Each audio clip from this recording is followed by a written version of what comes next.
ఏమంటారు చెప్పండి, ఏమంటారు?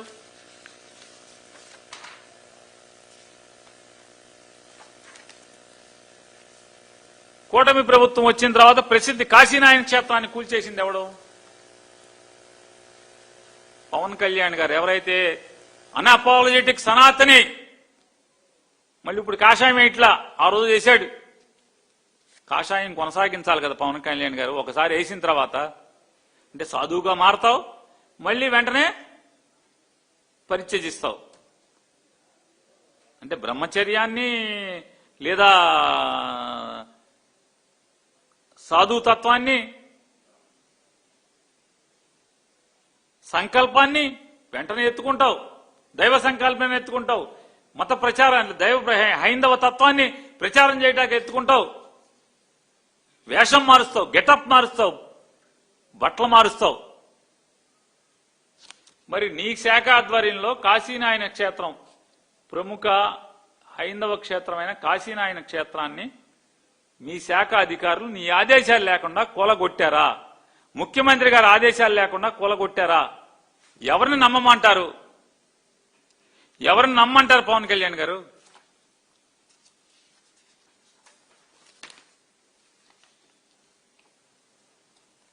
శ్రీకాకుళం ఆధ్యాత్మిక కోర్మ గ్రామంలో మందిరానికి నిప్పంటించింది ఏంటి పరిస్థితి? పోనీ దానికి ఏమన్నా సాయం చేశారా? పోనీ పునర్నిర్మాణం ఏమన్నా చేశారా? ఆదుకున్నారా? మీ పాపాలు ఒకటొకటి కాదు. సింహాచలంలో ఒక ఆవిడ పెద్ద మొత్తం తగునమ్మా అని పెద్దానికి వస్తుంది. అసలు పనికి ఆవిడ రాదు. ఆవిడకి ఉద్యోగం ఇచ్చినటువంటి ఉద్యోగం ఆ మంత్రి చేయరు. సింహాచలంలో గోడ కడితే ఎంతమంది అంటే దేవుణ్ణి దండం పెట్టుకుంటాకి చంద్రోత్సవానికి వచ్చినటువంటి భక్తులు మీ పుణ్యం వల్ల మరణించారా, అసూలు బాచారా లేదా? గుళ్ళో మరణాలు అపవిత్రమా కాదా? అపచారమా కాదా? బాధ్యతారాహిత్యమా కాదా? మీ బాధ్యత లేని తనం కాదా? దేవుడంటే భక్తి లేని తత్వం కాదా? అక్కడేనా?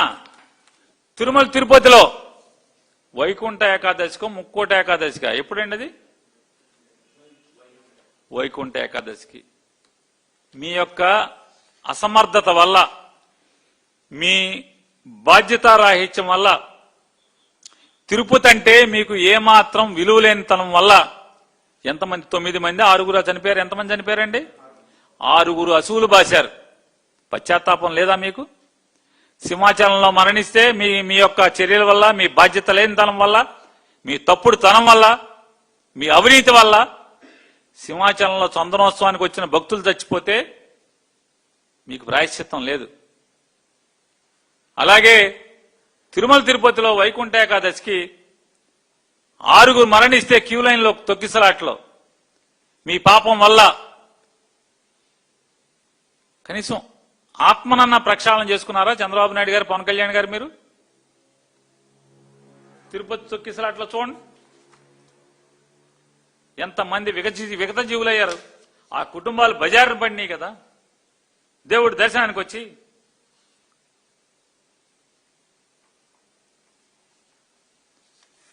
ఇది చూడండి, టీడీపీ ఎమ్మెల్యే పులివర్తి నాని అనుచరుడు కిషోర్ రెడ్డి ప్రోద్బలంతో అర్ధరాత్రి విధ్వంసకాండ, ఆలయాన్ని ఎట్టా కూల చేశారు చూడండి.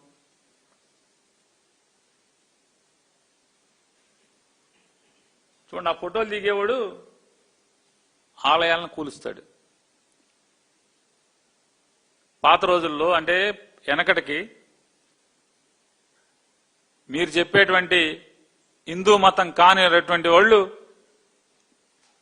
దాడులకి, ధ్వంసమైనటువంటి గుళ్ళకి, మీకు ధ్వంసం, మీరు చేసిన ధ్వంసానికి తేడా ఏముంది అని అడుగుతున్నాను. ఏం తేడా ఉందా చెప్పండి పవన్ కళ్యాణ్ గారు, నారా చంద్రబాబు నాయుడు గారు చెప్పాలి కదా. తిరుచానూరులో వారాహి అమ్మవారి ఆలయాన్ని కూల్చేసినటువంటి ఓడి ఎవడాడు? ఏమన్నా అక్కడి నుంచి పాకిస్తాన్ నుంచి, ఆఫ్ఘనిస్తాన్ నుంచి ఎవడన్నా వచ్చాడా? ఇరాన్ నుంచి ఎవడన్నా వచ్చాడా? ఎవడి బాబాయ్? మీ ఊడే కదా. మీకు పాపం అంటదా?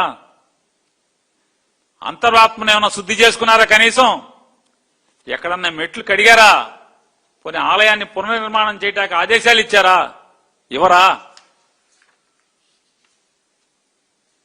గోదావరి పుష్కరాల్లో ఎంతమంది మీ పాపాన, మీ పుణ్యం, మీరు చేసినటువంటి ఆ పుణ్య కార్యక్రమం, మీరు మునగట కోసం, మీ పాపాలు కడుక్కుంటాకి, మిమ్మల్ని మీరు గోదావరిలో 3 మునగలేయటాకి 29 మంది చంపేశారు. మీరు 29 మంది చావుకు కారణమయ్యారు కదా. అంటే వాళ్ళు కూడా పవిత్ర గోదావరి నదిలో స్నానం చేయటానికి వచ్చినటువంటి 29 మరణానికి ఎవరు కారణం? ఏం చేశారు? తిరుమల తిరుపతిలో 1000 కాళ్ల మండపాన్ని కూల్చేసింది ఎవరు? ఏ పాకిస్తాన్ వాడు వచ్చాడు? ఏ బంగ్లాదేశ్ వాడు వచ్చాడు? ఎవడొచ్చాడు? ఏ ఇరాన్ వాడు వచ్చాడు? ఎవడొచ్చాడు? ఏ టర్కిష్ వచ్చాడు? ఏ టర్కీ నుంచి ఎవడొచ్చాడు? నారా చంద్రబాబు నాయుడు కాదా ఈ పాపం అని అడుగుతున్నాను. 1000 కాళ్ల మండపాన్ని కూల్చిన పాపం మీద కాదా? మీరు ఇవాళ హిందూ మతం గురించి, దేవుడి గురించి, కలియుగ దైవం శ్రీ వెంకటేశ్వర స్వామి గురించి మీరు మాట్లాడతారు. జగన్ గారి మీద విషం చిమ్ముతారు, కాలకోట విషం చిమ్ముతారు మీరు. ఇక జగన్ గారి సంగతి చూసుకుందాం. మీ పాపాలు 1 అర కాదు, చిట్ట ఇంత ఉంది. ఇంత కాదు. ఈడెవడండి? రామతీర్థంలో స్వామివారికి విగ్రహానికి కళంకం చేసినట్టు కాదా ఈడు? మీ గవర్నమెంట్ రాగానే, జగన్ గారి గవర్నమెంట్ ఉన్నప్పుడు స్వామివారి విగ్రహానికి కళంకితుడైనటువంటి ఇతన్ని ముద్దాయిగా అరెస్ట్ చేస్తే, మీరొచ్చి జగన్ గారు ఉన్న గవర్నమెంట్ లో ఆ విగ్రహాన్ని కేసులో ముద్దాయిని చేసి జైల్లో పెట్టారు కాబట్టని ఎన్ని లక్షలు మీరు సీఎంఆర్ఎఫ్ నుంచి, పోనీ మీ జేబులో డబ్బులు కాదు, తెలుగుదేశం అకౌంట్ లో డబ్బులు కాదు, మీ హెరిటేజ్ డబ్బులు కాదు, మీ జేబులో డబ్బులు కాదు, సీఎంఆర్ఎఫ్ నిధుల నుంచి మీరు డబ్బులు ఇచ్చారా? ఇవ్వలేదా? ఎందుకు ఇచ్చారు? జైలుకి వెళ్ళాడంట, డబ్బులు ఇచ్చారు సీఎంఆర్ఎఫ్ నుంచి. దేనికి జైలుకి వెళ్ళాడు? రామతీర్థంలో స్వామివారి తలకి విగ్రహానికి కళంకితం చేసినటువంటి వీడిని అరెస్ట్ చేస్తే, ఆ అరెస్టుకి పరిహారంగా ప్రభుత్వ ఖజానా నుంచి సీఎంఆర్ఎఫ్ ఇచ్చారు. వీళ్ళు చూడండి, వీళ్ళు పాపాలు. జగన్మోహన్ రెడ్డి గారు పెంటపాడులో, తాడేపల్లిగూడెం ప్రాంతంలో పెంటపాడులో ఆలయంలో రథం దహనమైంది, కాలి బుగ్గయింది. ఏం చేశారు? పవన్ కళ్యాణ్ గారు ఏమైతే చెప్తున్నారుగా, ఆడెవడో మెంట్లోడు, ఈడెవడో మెంట్లోడు అని చెప్తున్నారు అంతర్వేదిలో. చెప్పండి, వీళ్ళు పిచ్చోళ్ళంట, ఎవడో పిచ్చోడు కాల్చాడంట అని చెప్తున్నారు అని అన్నారు. మేము పిచ్చోడు కాల్చాడని మేము అలా, మీరే పుట్టిస్తారు, మీరే కాయిస్తారు. మేము అనకుండానే. మరి పెంటపాడులో ఎవరు రథాన్ని దహనం చేసినోడు ఎవడు కనుక్కున్నారు?